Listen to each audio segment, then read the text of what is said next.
Well, joining us now from Manchester is the political blogger Stephen Newton, who's been critical of the charity Atlantic Bridge, which, of course, Liam Fox helped to found. Good to talk to you, Stephen. You did raise concerns about this charity back in 2009.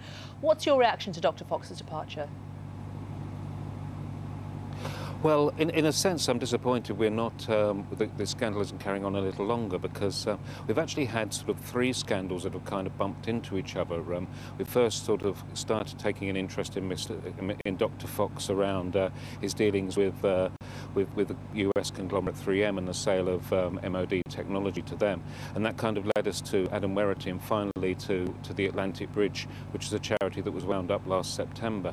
What I've been working for over the last 2 years is to try and find out what's actually, well, initially I made a complaint about the charity Atlantic Bridge in September 2009, which led to them being ordered to cease their activities in July 2010. And as I mentioned, they wound themselves up in September 2011.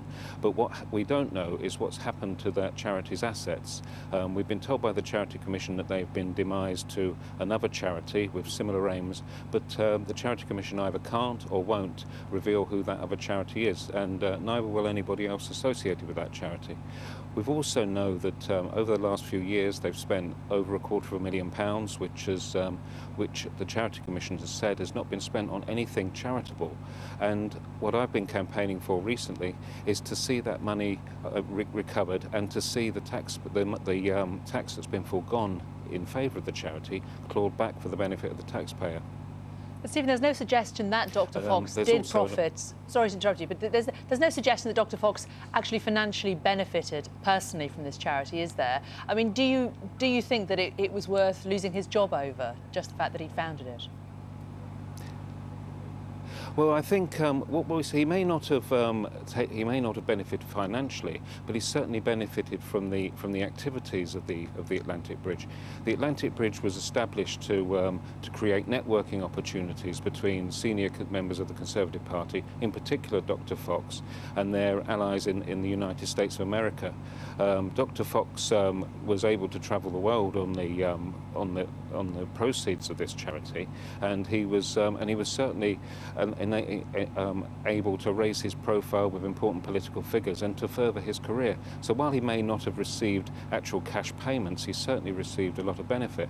And the important thing is that none of that was charitable, and yet we as taxpayers were effectively subsidising these activities through the generous tax breaks that are available to charities.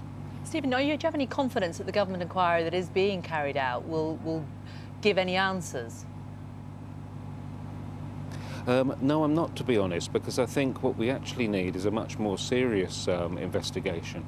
All the time, while the Charity Commission did do an informal inquiry into the Atlantic Bridge, where they reached this informal agreement that they would wind up, what they haven't opened is a statutory inquiry, which means they haven't actually gone through the books, they haven't actually followed where the money's gone, where the money is now, and who has benefited from that charity. Things are sort of dripping out in drips and drabs. We've heard stories about celebrations of William Hague's books in New York, which William Hague has refused to declare in the Register of Interests. We've heard about dinners in Los Angeles with Fox News television personalities, but none of these things have actually been properly investigated. What happened, unfortunately, was the Charity Commission sort of tapped them on the shoulder and said, look, you know you're not doing the right thing, and they said, OK, we'll stop. And then essentially the Charity Commission have allowed them to sort of disappear quietly without any kind of repercussions. It's only now that the Werrity scandal has broken, kind of almost by coincidence, that people are suddenly waking up and looking at this and saying, oh, hey, hold on a minute, this looks very suspicious. Shouldn't this have been properly investigated 2 years ago? Fascinating stuff. Stephen Newton, I'm sorry to interrupt, but I'm afraid we are out of time. But Stephen Newton, thanks very much for joining us this evening.